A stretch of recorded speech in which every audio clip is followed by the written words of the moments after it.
partir de este momento, los invitamos a formar parte de esta mesa donde se componen y descomponen los problemas del país. RCR presenta Buen Provecho.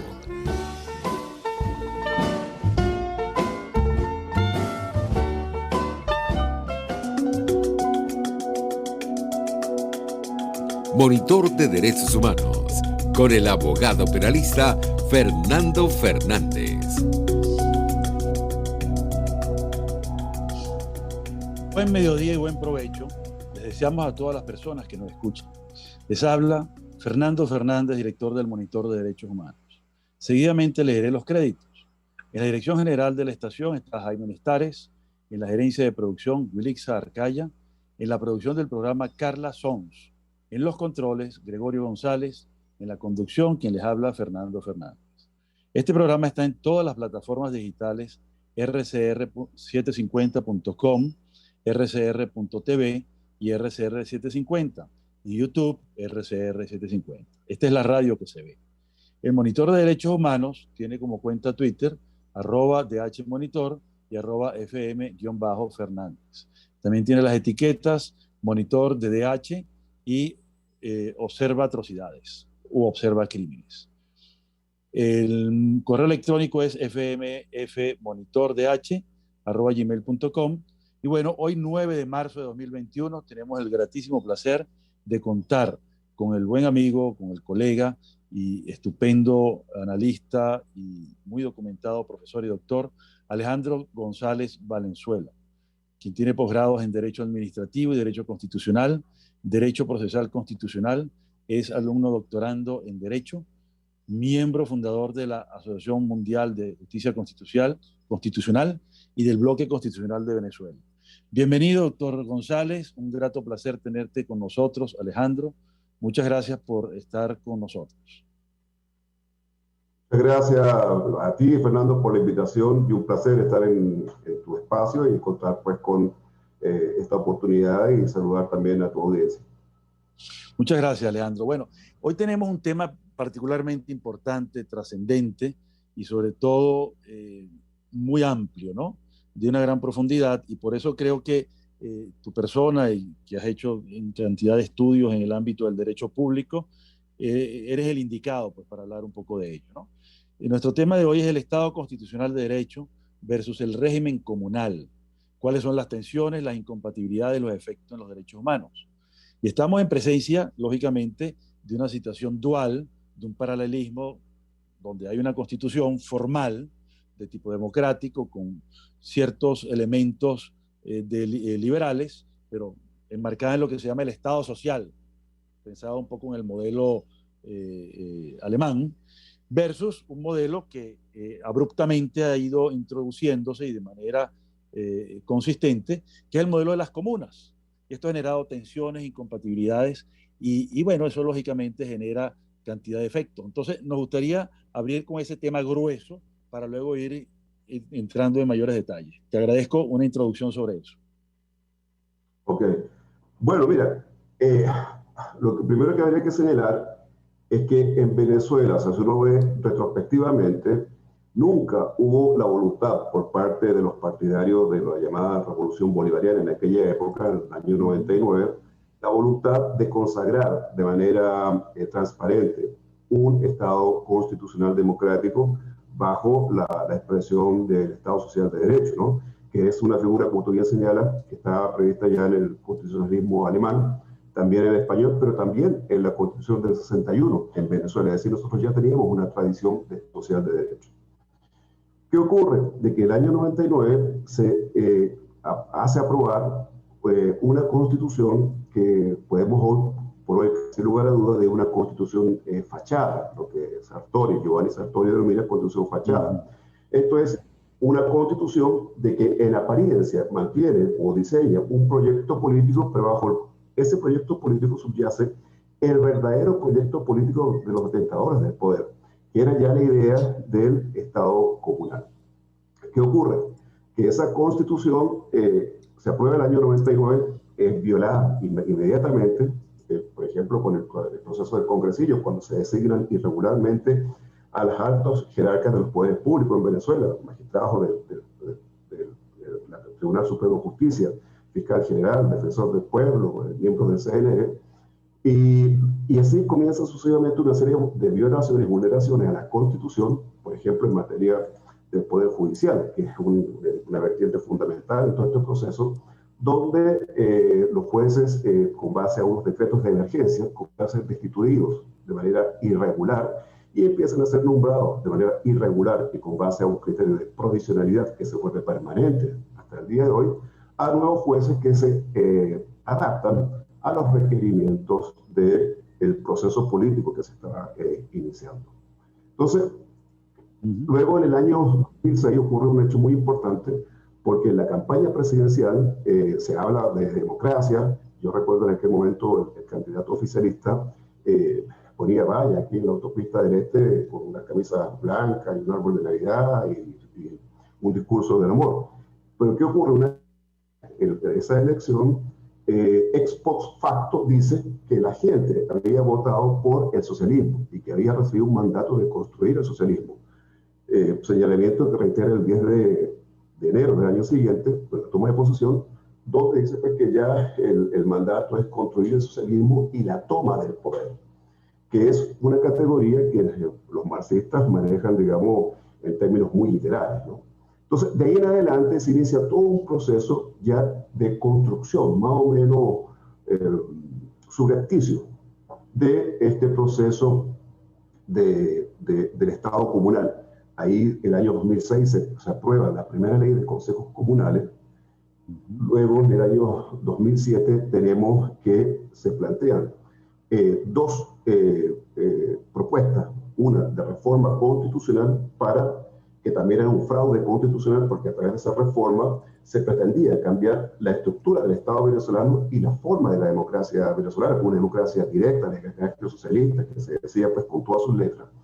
Entonces, ahí, y también se plantea en ese mismo año el llamado Plan Simón Bolívar, que tenían idéntica esencia. Ambos instrumentos tenían por finalidad transformar el Estado, la democracia y la sociedad venezolana. Entonces, el 2 de diciembre de 2017 se rechaza, el pueblo venezolano rechaza esa propuesta de reforma constitucional, que decimos que es un fraude constitucional porque no era una simple reforma, para que la gente entienda. Reforma constitucional es cuando se pretende cambiar un capítulo de la Constitución sin alterar el espíritu y propósito del texto que sirve de contexto. Sin embargo, ahí se estaba transformando absolutamente todo. Ahí lo que se estaba propiciando en realidad era un proceso que demandaba, en todo caso, una asamblea constituyente.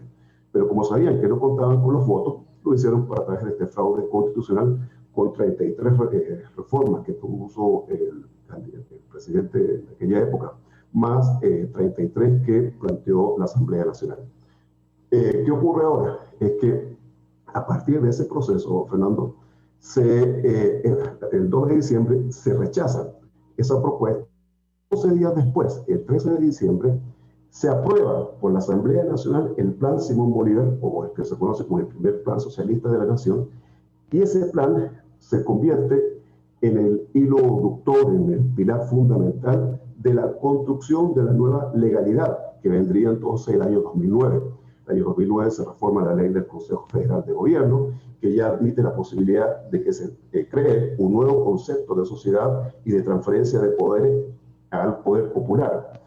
También se aprueba un decreto donde se le da una ley habilitante al presidente de la República en aquella época, y se le dota de la facultad de legislar sobre todo tipo de materias. Muchas de esas materias está entonces la reforma, la ley del Consejo Federal de Gobierno, que ya entonces habla de la transformación de la organización de los poderes públicos. Se crea ya el concepto del poder popular. Los ministerios tienen todo el carácter de ministerios del poder popular. Y de ahí en adelante viene entonces el año 2010 la aprobación de un conjunto de leyes que definitivamente son la arquitectura legislativa del poder comunal. La ley de las comunas, ley de la economía de las comunas, ley de Contraloría Social que se atribuyen a las comunas. Es decir, un conjunto de legislación que cuya inspiración había sido rechazada en referéndum del año 2007, pero ellos la implementan, como lo podemos llamar hoy, mano militar. Y de ahí ese proceso sucumbe un poco en el año 2010, 2012, se aplaca, después con la muerte del presidente Chávez, y de ahí en adelante se mantiene como un estado de letargo. Este proceso se reactiva a partir del año 2020, cuando desde Miraflores se anuncia de que este año serían aprobadas por esta nueva Asamblea Nacional, irregularmente elegida, las leyes del Parlamento Comunal y la ley de las ciudades comunales, las cuales vendrían a impulsar, a dar un buen impulso a este Estado comunal, que sería ya definitivamente la desarticulación con carácter permanente, ya irrevocable, irreversible, del Estado constitucional democrático, que en teoría está previsto en la Constitución de 1999. Ese es más o menos el contexto de lo que ha venido ocurriendo. Bueno, yo creo que has hecho una estupenda secuencia de los eventos y ahora me interesa precisar algo. Estos consejos comunales del año 2006, que subrepticiamente fueron metiendo, se inspira, y las denominaciones nuevas, ¿no? El poder popular, término que no está en la Constitución, como tampoco están las comunas, se inspira o no en los soviets, es decir, en todas esas estructuras antidemocráticas que existieron en la Unión Soviética y que se han ido permeando en la mayoría de los países de inspiración comunista, ¿no? Versus la idea de una comuna democrática, descentralizada y libre, que existe en Francia, que existe en Suiza, que existe en Chile, que existe en Colombia, sin mayor problema, ¿no? Entonces, un poco, ¿cuál es la diferencia o cuáles son los parecidos? Y si puede convivir nuestra Constitución con esa estructura aparentemente sovietizante, ¿o no?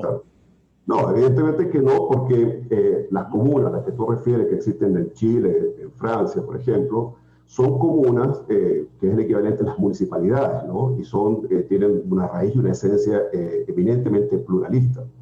En cambio, la comuna que se plantea acá en Venezuela, que se propuso el año 2007, estaba concebida como el pilar fundamental de la organización del poder político y social en Venezuela. Y para poder ingresar, por ejemplo, a los consejos municipales, se requería que se estableciera un compromiso con la sociedad que se quería forjar en aquel momento, que era la construcción del socialismo, y una sociedad democrática en los términos del socialismo.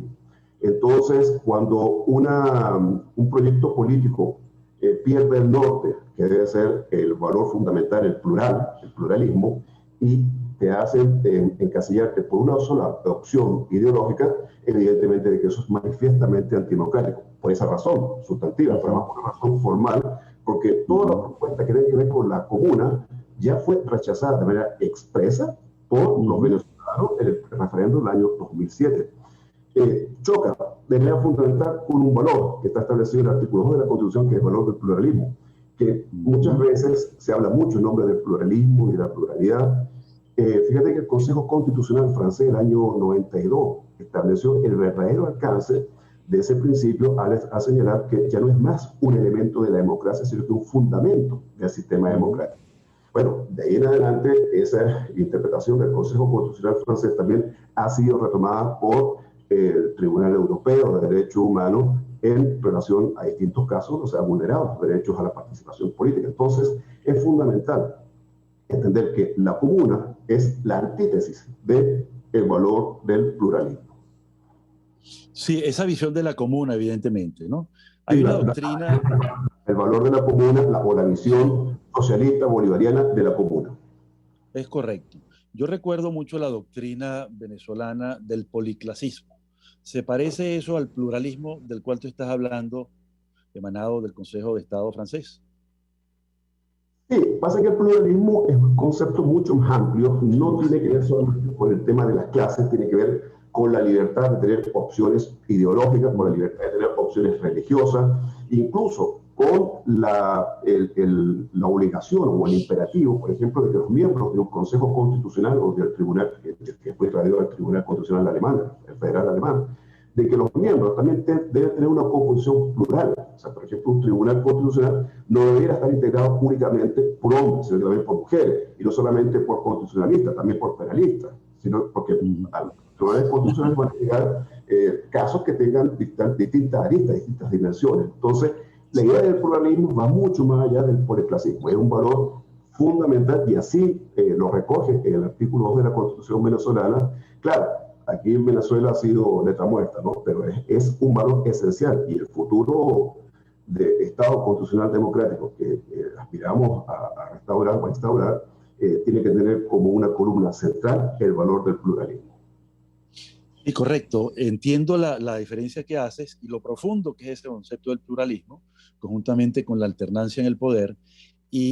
Pero hago la pregunta justamente porque la idea de la comuna versión bolivariana, versión socialista, versión comunista, es más bien uniclasista en términos de la dictadura del proletariado, que es el concepto que subyace, y también es, digamos, muy sectaria en términos que la clase dirigente, es decir, la nomenclatura que controla el aparato estatal, se hace dueño prácticamente de todas las instancias de poder.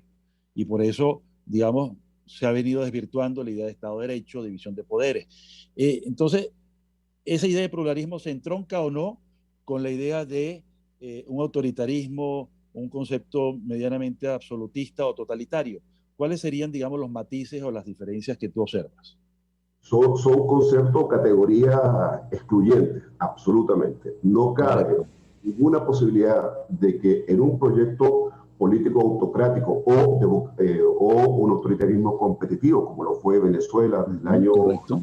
de 2006 y desde el 2015 en adelante un proyecto de vocación totalitaria, no cabe, digamos, ninguna posibilidad de compatibilizar el valor del pluralismo con estos regímenes. Son absolutamente excluyentes. Si aquí en Venezuela se instaurase se hiciera prevalecer el valor del pluralismo, tendríamos elecciones libres, justas y competitivas, por ejemplo, verificables. Tendríamos entonces un tribunal pluralmente compuesto, tendríamos una Asamblea Nacional plural que fuese, que gozara de autoritas y cuyas ejecutorias serían acogidas con beneplácito por la sociedad. Tendríamos sentencias que fuesen, digamos, respetadas. Nada de eso ocurre hoy por hoy. Sí, sin duda. Y si hubiera pluralismo, algo pesaría, o muchísimo pesaría, que el 80% de la población, según las encuestas más calificadas, un poquito más, un poquito menos, rechazan este modelo. De tal manera, Ah, pues, que habría como una sinceración y un ajuste de las cuentas en términos poblacionales y habría otras mayorías y, por supuesto, este régimen pasaría a ser una minoría. Y ni qué decir si se consultara también a los exiliados, es decir, a todos los migrantes forzados que están fuera, ¿no? Entonces, y ahora es importantísimo el ajuste de cuentas, en el buen sentido de palabra, en el buen sentido de la palabra, sí, obviamente. claro, claro. Ajuste Fíjate de que las cuentas, el de los ajuste, números. exactamente. Hay un profesor de la Universidad de Nueva York, el profesor Jaworski, no sé qué es, Jaworski, ¿no? Uh Él -huh. señala de que en los regímenes democráticos, los procesos electorales tienen una dinámica muy fluida. ¿Por qué? Porque no existe el temor a dejar el poder y fundamentalmente a rendir cuentas. ¿Okay? Correcto. No hay una elección y un candidato pierde, ya sea que sea incumbente, si esté en ejercicio del poder o sea un aspirante, o sobre todo el incumbente, ¿qué es lo que ocurre? Él deja el poder, su plan ejecutivo presenta las cuentas, viene un nuevo ejecutivo, gobierna el periodo que le corresponda, pierde elecciones, presenta cuentas. Es decir, cuando el incumbente no tiene temor a rendir cuentas, evidentemente que está en la mayor disposición espiritual, anímica y democrática de abandonar el poder y pasarle la banda presidencial al presidente que viene. Pero cuando existe temor a esa rendición de cuentas, entenderás pues que nadie quiere dejar el poder. Ahí tiene el caso de Claro. Cuba, de la Unión Soviética y bueno, y de tantas otras regímenes autocráticos, antidemocráticos y tiranías. Claro, esa rendición de cuentas que se llama accountability en el mundo contemporáneo es justamente un proceso normal en un sistema de democracia. E incluso si ganara el mismo partido que ha gobernado anteriormente, todos los organismos públicos tienen que decir cuál ha sido su gestión, cuál ha sido su fracaso, cuál ha sido su éxito, dónde tiene que seguir trabajando y así sucesivamente. Es algo normal en la vida republicana, ¿no? Ahora bien, tú mencionabas un hito muy importante, ¿no? Que para mí es uno de los hitos fundamentales de este proceso de descalabro que hemos tenido, ¿no? Que fue el referéndum del año 2007, cuando se dijo que no a la reforma de la Constitución, una reforma profunda, para cambiar la Constitución democrática para una socialista, antidemocrática, ¿no? Entonces, se han creado tres planes de la patria, 2007, 2013 y 2019, en el cual estamos inmersos, ¿no? ¿Cuál sería tu balance de esos planes de la patria, tomando en consideración que en el interín y con base en esos planes de la patria, desacatando la voluntad del constituyente, hubo expropiación de miles de empresas, cierres de decenas de miles de empresas, cierres porque ya no podían, pues, ¿no? Y confiscación de millones de hectáreas? ¿Cuál sería una especie de balance de esa implantación subrepticia que se ha venido haciendo a lo largo de todos estos años? Sí. Bueno, primero una precisión, Fernando. Los planes de la patria son mal llamados, políticamente llamados de esa manera, ¿no? Pero en realidad, de acuerdo a lo que establece la Constitución, el artículo 287, numeral 8, está establecida, y también respecto a las atribuciones del presidente de la República, una obligación de hacer un diseño que se llama las líneas generales del Plan de Desarrollo Económico y Social de la Nación para el periodo constitucional del presidente de la República. Correcto. Así que el presidente de la República, que es electo, está obligado a presentar ante el Consejo Nacional Electoral un proyecto, digamos, de su programa de gobierno y hacer aprobar después, cuando toma posesión, estas líneas generales del Plan de Desarrollo. ¿Qué es eso? Es definir prospectivamente lo que van a ser las necesidades durante el periodo, en materia demográfica, en materia demográfica, para poder medir después la satisfacción de esas necesidades en materia, digamos, de hospitales, carreteras, universidades, etcétera, etcétera. Esa es la idea, la concepción de las líneas generales del Plan de Desarrollo Económico y Social de la Nación, que se hizo también a partir del año 2001. Del año 2007 no es el primero, sino que ya en el año 2001 se creó las líneas generales. Pero claro, en aquel momento se preocuparon mucho de darle el nombre que correspondía a esa categoría constitucional, tal como establecía el artículo 187.8. ¿Qué ocurre? Que en el año 2007, ya cuando la revolución bolivariana muta a revolución socialista, pero recuerda tú que en el cierre del quinto foro social de Sao Paulo, en aquel correcto, el presidente Chávez dice, bueno, que ya ellos asumen la causa del socialismo, asumen la causa del antiimperialismo, hace un panegírico de Che Guevara, y dice, bueno, nosotros somos de aquí en adelante una sociedad socialista. Entonces, ese primer plan, ese segundo plan, que sería Líneas Generales de Desarrollo Económico y Social de la Nación 2007-2013, ya lo llaman el primer plan bolivariano o primer plan socialista de la nación.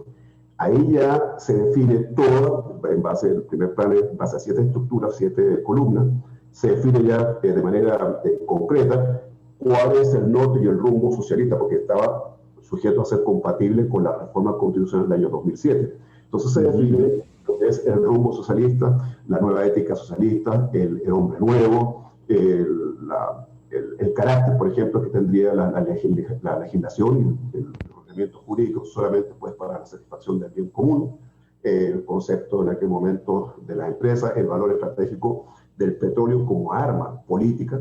Todo eso se define en este documento, que es el segundo plan de desarrollo, pero sería el primer plan socialista de la nación. De ahí en adelante mutan de nuevo a Plan de la Patria en el año 2012, hasta el último, que también se llamó Plan de la Patria, donde no tiene absolutamente nada que ver con la definición perspectiva para el futuro de las necesidades de los venezolanos y de los planes de ejecución de políticas públicas, porque ese es el concepto, digamos, de un plan de desarrollo. Todo se reduce a declaraciones retóricas en procura del socialismo, en procura, digamos, o reivindicando sus posturas antiimperialistas, y no existe, digamos, nada concreto que tú puedas decir, bueno, mira, el plan de la patria, el año 2012, definió 5 áreas estratégicas, por ejemplo, en materia petrolera o en materia de salud, en materia... no existe, digamos, esa posibilidad. Entonces, son absolutamente incompatibles con la Constitución del año 2090, del año 1099, y absolutamente incompatibles con la tradición democrática y además con la tradición de gerencia y de políticas públicas que se había mantenido en Venezuela desde el año, te podría decir del año 45 en adelante, pero es que ya desde antes, desde incluso de la época de Gómez, ya se venían echando las bases de una institucionalidad nacional, burocrática, plural y democrática en Venezuela. Sí, y me están haciendo señales para un corte, pero quiero dejar en el aire el análisis del resultado de lo que fue parte de la ejecución de esos planes de desarrollo desviados, desorientados, incompatibles con el espíritu y letra de la Constitución, y que se plasmó en las 7 leyes habilitantes, si el número no me falla, y varios cientos de decretos leyes. Entonces vamos a dejar hasta aquí mientras vamos al corte, y luego regresamos entrando ya en materia de esa legislación y sobre todo las tensiones que eso ha producido a lo interno de la institucionalidad y sobre todo el impacto también en la sociedad, que ha generado pues, una cantidad de situaciones caóticas y que algunos han calificado como emergencia humanitaria compleja. Vamos un poco a regresar luego del corte.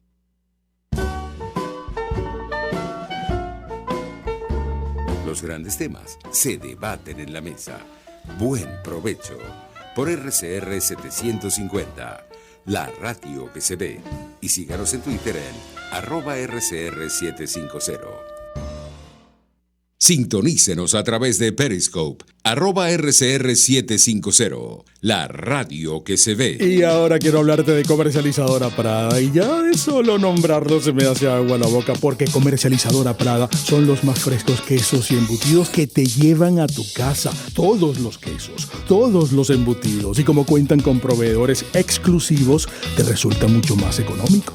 Llámalos ya, 0424-134-6035 en Instagram, wprada.ve. Comercializadora Prada, todo en quesos y embutidos con la mejor relación precio-sabor.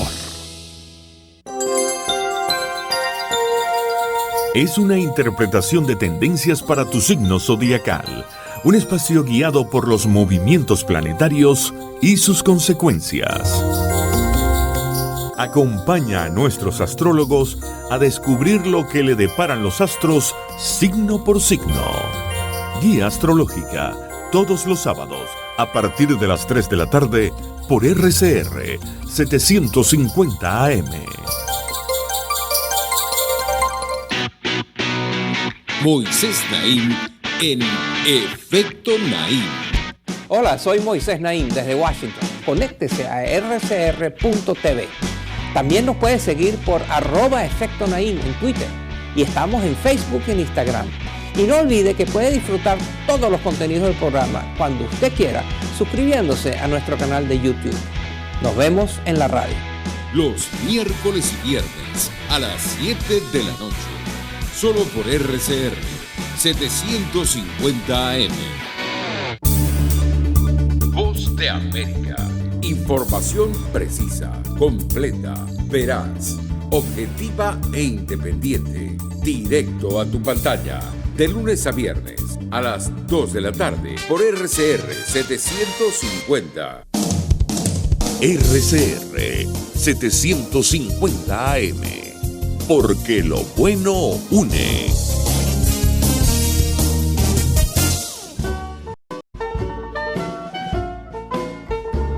Escuchas Buen Provecho por RCR 750, la radio que se ve.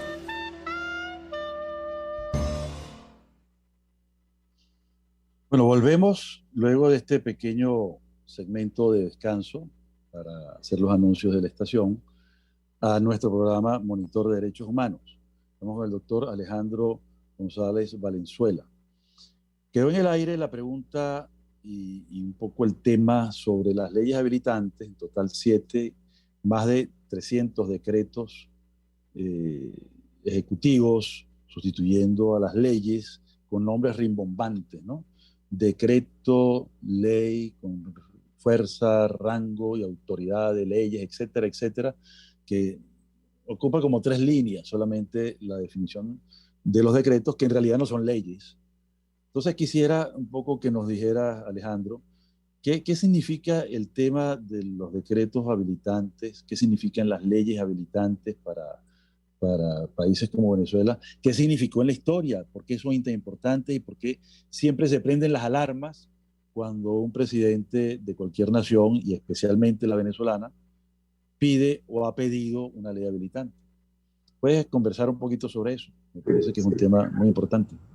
Sí, ahí hay que aclarar, es un tema interesante porque en la Constitución del 61 ciertamente había una habilitación para que hubiese una delegación legislativa en el presidente de la República, pero estaba acotada a 2 ámbitos exclusivamente, el tema de materia económica y financiera.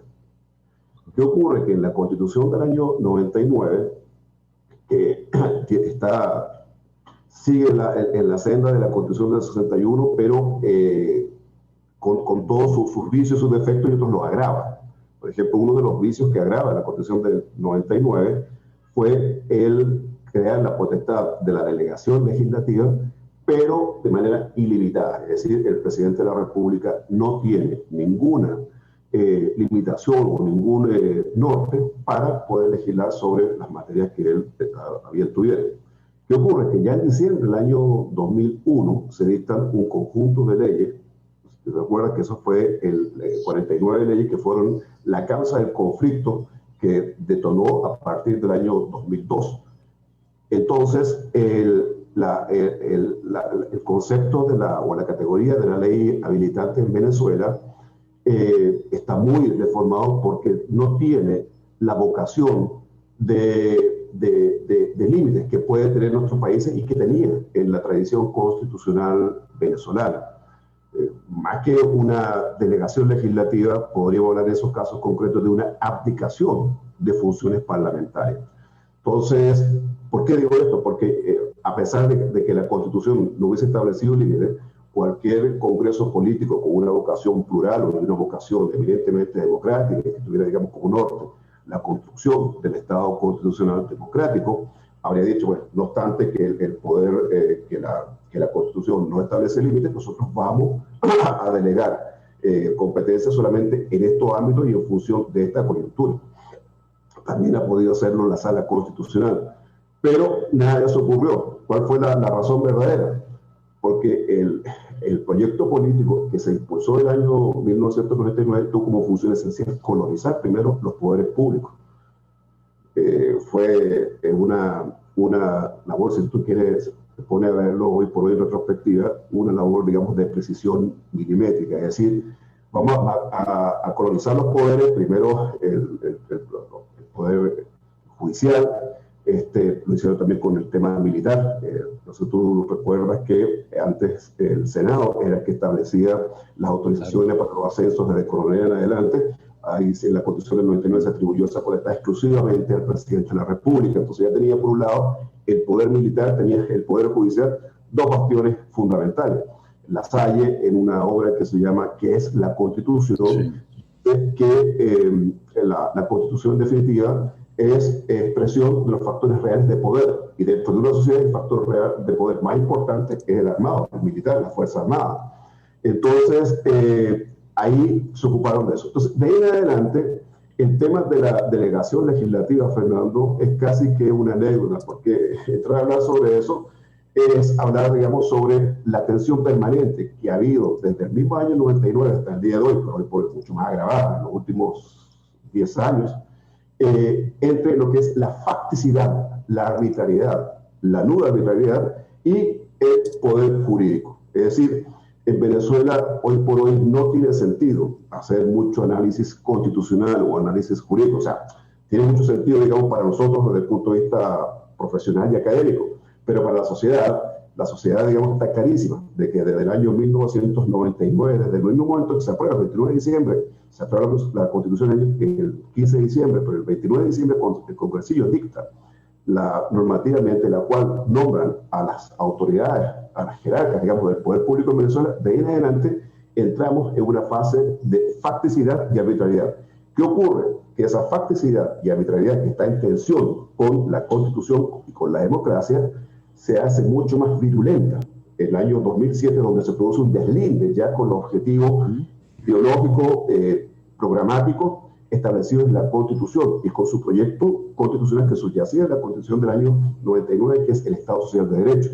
Pero luego, ya en el año 2013, 2014 en adelante, ya no podemos ni siquiera hablar, digamos, de deslinde con la Constitución, sino que una carrera alocada hacia un proceso de anarcoconstitucionalismo, que es anarquía constitucional, que la podríamos definir someramente como un proceso donde ya la Constitución y la legislación no son referentes para los detenedores del poder, sino que la nuda arbitrariedad y la nuda voluntad de esto. Entonces, claro, ahí nace la historia del año 2001 con las primeras leyes habilitantes, pero es que después, las leyes que se dictan en el año 2010 fueron también en el marco de leyes habilitantes. Perdón, esas fueron de la Asamblea. Pero en el año 2008 se dictan un paquete de 64 leyes habilitantes. Sí. Fíjate que en el año 2008, 64 leyes habilitantes. Esas 64 leyes definen y contarían, o sea, definen el rumbo político para reforzar el proyecto socialista, pero además contarían en los hechos la voluntad expresada por los venezolanos el 2 de diciembre de 2017. Por ejemplo, se reforma la ley orgánica de las Fuerzas Armadas, se les llama Fuerzas Armadas Nacionales Bolivarianas, se crean las regiones militares, se crean las milicias, ¿okay? Todo aquello que había sido rechazado expresamente por el pueblo venezolano se vuelve, digamos, a implementar por la vía subrepticia, ni subrepticia, por la vía, digamos, de los hechos, manos militares. Y de ahí en adelante, todo es el callejón interminable de la facticidad y de la arbitrariedad a la que estamos sometidos. Exactamente. Y en el ámbito jurídico creo que has dado en el clavo cuando dice, bueno, una cosa es la discusión académica y otra cosa es la facticidad, ¿no? Porque hay un elemento también, más allá de lo jurídico, que es el elemento político, ¿no? El basamento de todo esto lo dice en el libro rojo del PSUV, que son Marx, Lenin, Engels, Mao, Che Guevara y otros más. Entonces, no hay duda, pues es por vía de los hechos, tal como se hizo la revolución bolchevique, ¿no? Pero ahí también siempre buscan darle algún tipo de adorno, ¿no? Y uno de los adornos jurídicos, pero siempre con desviaciones, son los estados de excepción. Creo que los estados de excepción son muy importantes. Tenemos un estado de excepción permanente desde el año 2016 por la emergencia económica, que lo que ha hecho es agravar los problemas, y un estado de excepción de alarma desde marzo de 2020. ¿Cuál sería, digamos, el resultado de eso? Porque hay mecanismos constitucionales para darle un límite preciso temporal a cada estado de excepción, pero que los renuevan y ya la excepción es la regla, ¿no? ¿Cuál es tu análisis de eso?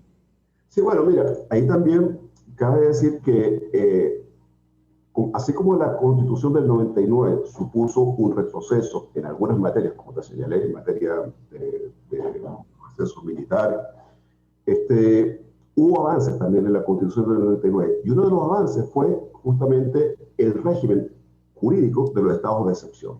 Eso es correcto. Porque ahí se estableció concretamente qué derechos y qué garantías sobre algunos derechos no podían ser suspendidas en ningún caso.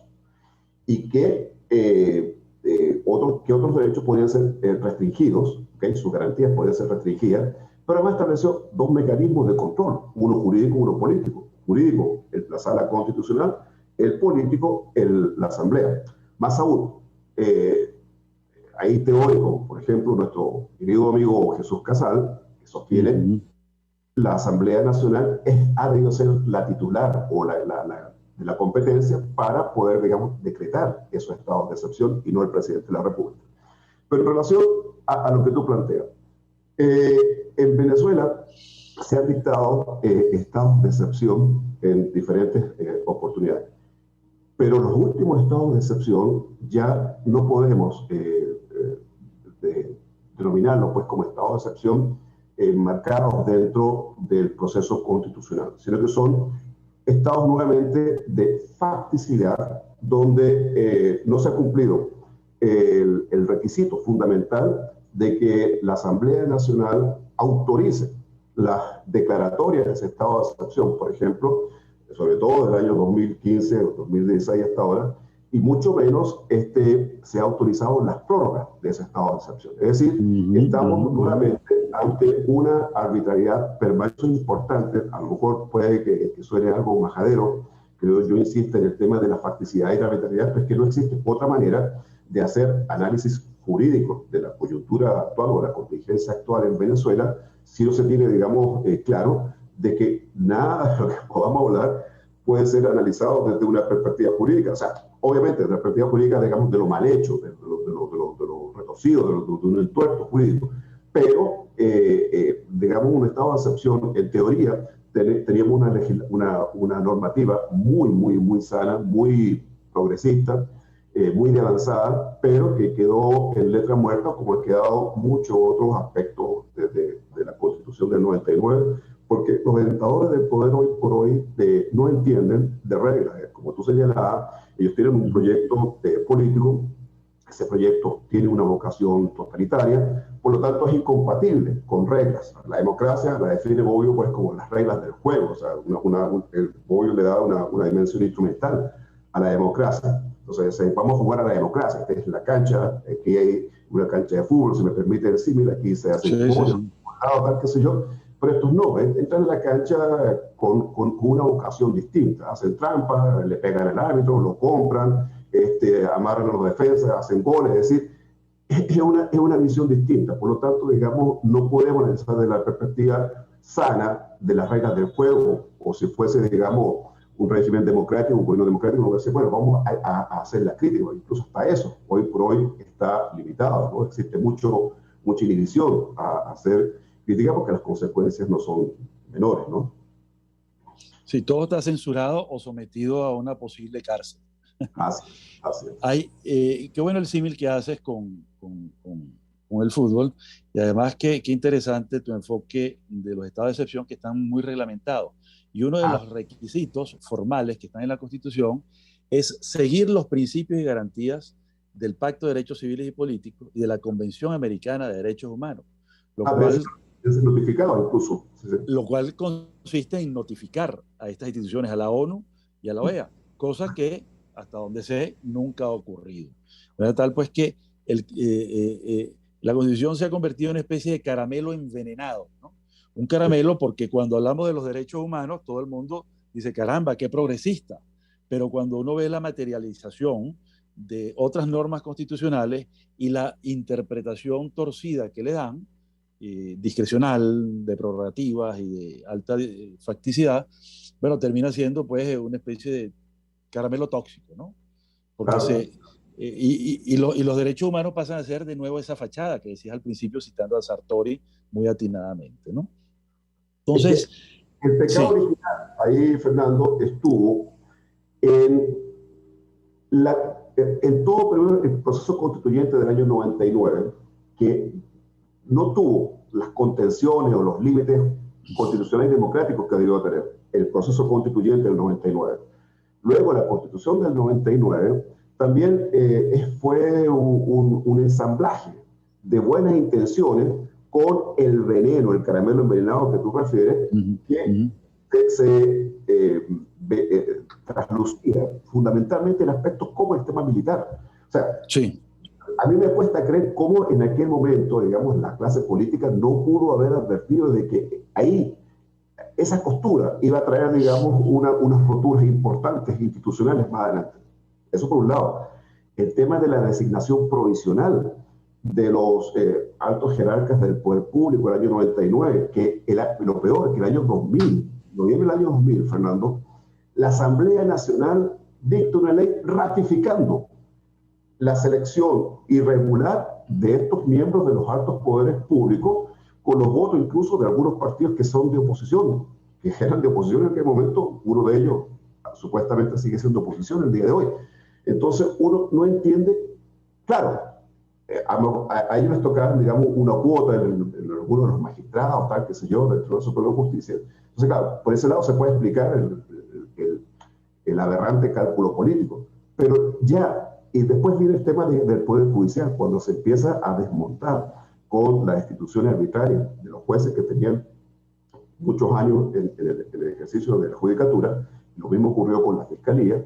Entonces, ya en el año 2001 tú puedes tener un programa muy claro de lo que iba a ocurrir con los dos pilares, donde se estaba apalancando el proceso bolivariano en aquel momento y que en 2007 pasa a ser socialista. Es decir, el poder militar y el poder judicial, que han sido las dos herramientas que sirvieron para la represión en las protestas del 2014 y el 2017, y que son las que hoy por hoy inhiben a mucha gente a poder expresarse. Ciertamente, yo creo que el balance es correcto, ¿no? Los estados de excepción no han resuelto la excepción, sino que la han empeorado en materia económica, en situación de alarma. Hoy estamos viendo, hoy en la mañana se presentó en Ginebra el informe oral de la Misión Internacional Independiente de Determinación de los Hechos. Y resulta que es asombroso cómo han crecido los asesinatos desde el Estado, agentes del estatales, versus ciudadanos comunes y corrientes, ¿no? Las detenciones arbitrarias, etcétera. Es decir, para todos los controles que están en la Constitución se han relativizado, se han anulado, no han servido de nada, ¿no? Pero estamos entonces ya culminando el programa, ya estamos cerca de nuestro cierre. Pero no quería que nos fuéramos, Alejandro, sin una consideración tuya sobre ese aparataje que estuvo funcionando hasta hace pocas semanas, que fue la Asamblea Nacional Constituyente, que además de lo irregular de su conformación, de su designación, de su integración misma, su membresía, terminó sin hacer una nueva constitución. Se dedicó a hacer leyes. Dos de los productos fundamentales fueron la Ley Constitucional contra el Odio, por la convivencia pacífica y la tolerancia, y la Ley Constitucional Antibloqueo para el Desarrollo Nacional y la Garantía de los Derechos Humanos. Nombres rimbombantes, otra vez caramelos envenenados, en mi opinión. ¿Qué piensas tú de todo este asunto y qué balance tiene sobre la Asamblea Constituyente? ¿Por qué no hizo su tarea? ¿Qué crees que ocurrió allí? ¿Y por qué legisló en vez de hacer la Constitución? Bueno, tú sabes que para los, digamos, movimientos políticos que tienen vocación totalitaria, ellos se valen mucho de la estrategia de instrumentalizar instituciones, ¿no? Entonces, para ellos sí cumplió un objetivo básico, un objetivo importante. Ciertamente, sobre pretexto de crear una nueva constitución, se lanzó esa aventura. Yo sí creo que pudieron haber tenido ellos la intención de formalizar en aquel momento el estado de cosas socialistas que han venido, digamos, implementando manos militares desde el año 2007 hasta la época. Pero claro, hay una dificultad fundamental, es que cualquier proyecto de una nueva constitución requería ser pasado por el tamiz, digamos, de la voluntad popular, por un referéndum. Entonces, ellos sabían que no contaban con los votos. Entonces, claro, dijeron, vamos al subóptimo, al subóptimo para ellos. Bueno, vamos entonces a autorizar el allanamiento de la inmunidad de algunos diputados, vamos a crear las leyes que son necesarias para reprimir, para, digamos, interferir más aún en la economía, o en la escasa economía libre que queda, y vamos a darle, digamos, una función instrumental política a la Asamblea Nacional Constituyente. Y, de cierta forma, desde la perspectiva de los detentadores del poder, cumplió su objetivo. Es decir, se pone a ver, neutralizó en gran medida el accionar de la Asamblea Nacional Legítima, neutralizó en gran medida el accionar de los gobernadores electos, opositores, muchos de los cuales fueron obligados a juramentarse ante ella. El que no lo hizo fue destituido de su cargo. La fiscal general tuvo también que salir y se designó un nuevo fiscal general. Es decir, tuvo, digamos, una importancia política fundamental y en cierta medida es responsable del estado de cosas actual. Eso que en cierta forma ellos, esta idea, digamos, de hacer una nueva constitución no es casual. Yo no descartaría de que en cualquier momento se vuelva a plantear el tema de la constituyente. Esta es una idea incluso que manejan los asesores españoles desde el CEP, que están ahorita asesorando al Partido Comunista de Chile para la reforma constitucional. Y ellos siempre han creído, digamos, de que Venezuela tiene que formalizar esa situación constitucional. Ellos creen que es necesario, por ejemplo, quitarle con todas sus letras la autonomía al Banco Central de Venezuela. Ellos creen que es necesario limitar los estados de excepción nuevamente a su justo cauce. Han escrito sobre ello. Entonces, sí, esta es una idea, una tarea que yo creo, una asignatura que está pendiente, y no me extrañe que de seguir en el poder el mismo proyecto político vuelve nuevamente con un tema constituyente.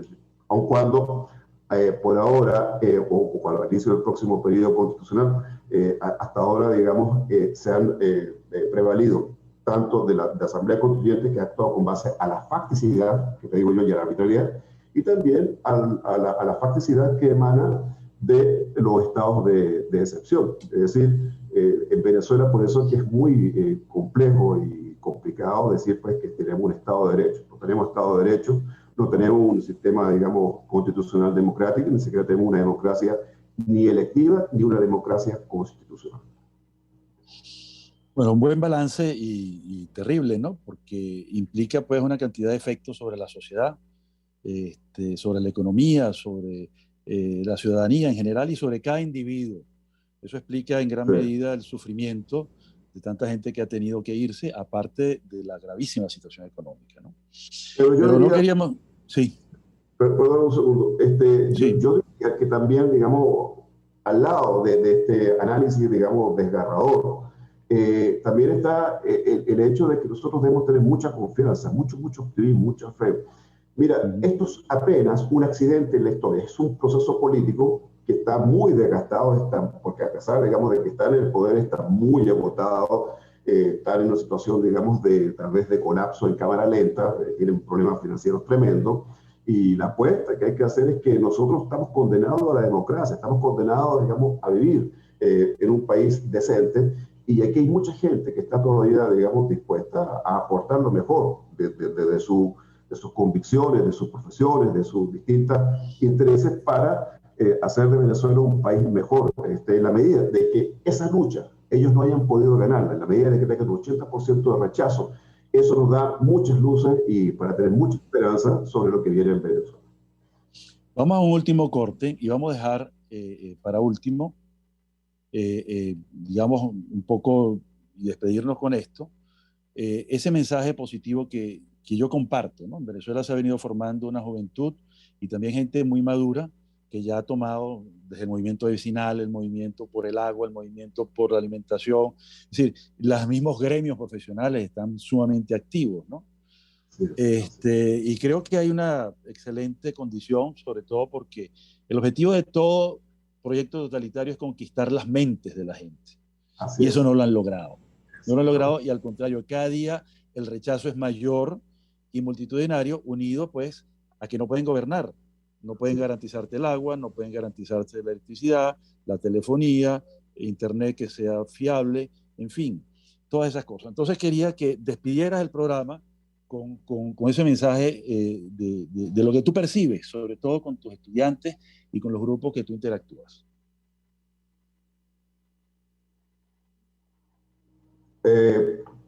¿Ahorita o la vuelta de...? Sí, ahorita, ya. Okay. Ya. No, mira, el mensaje, Fernando, es de mantener el optimismo. Mira, todos estos procesos, la historia ha demostrado de que todos estos procesos, digamos, totalitarios, están condenados al fracaso. En las primeras décadas del siglo XX, habían apenas 26 democracias en el mundo. En las primeras décadas del siglo XXI, son 150 países que están en democracia o en procesos democratizadores. Es decir, sí. La lucha por la democracia es un valor que no podemos darnos el lujo de nosotros de renunciar. Es cierto, nosotros nunca hemos tenido un país con gran fortaleza de institucionalidad democrática. El proceso democrático fue un proceso importantísimo, pero no logró consolidarse. La gran apuesta nuestra ahorita es que por lo menos se formó gente con mucha vocación democrática y estamos todos dispuestos a dar lo mejor de nosotros mismos para construir una Venezuela mejor y en la convicción de que ningún proceso de esta naturaleza puede consolidarse en el tiempo, mucho menos con las dificultades que tiene. Tú ves el caso de la Unión Soviética, 70 años, y colapsó justamente por el tema financiero. Cuba estaba en una situación, digamos, de verdadera crisis hasta que desde Venezuela se le ha auxiliado, pero esa situación, digamos, continúa de crisis permanente. Es decir, un régimen de vocación totalitaria, menos en un país que tiene ADN democrático, difícilmente. Estamos de acuerdo y queremos invitarte, Alejandro, para próximos programas. Tenemos que analizar las 35 proyectos de leyes que están en la Asamblea. Con eso nos despedimos hasta el próximo miércoles. Esperamos a todos nuestros escuchas. Muchas gracias. Un placer, Fernando. Un placer. Monitor de Derechos Humanos, con el abogado penalista Fernando Fernández.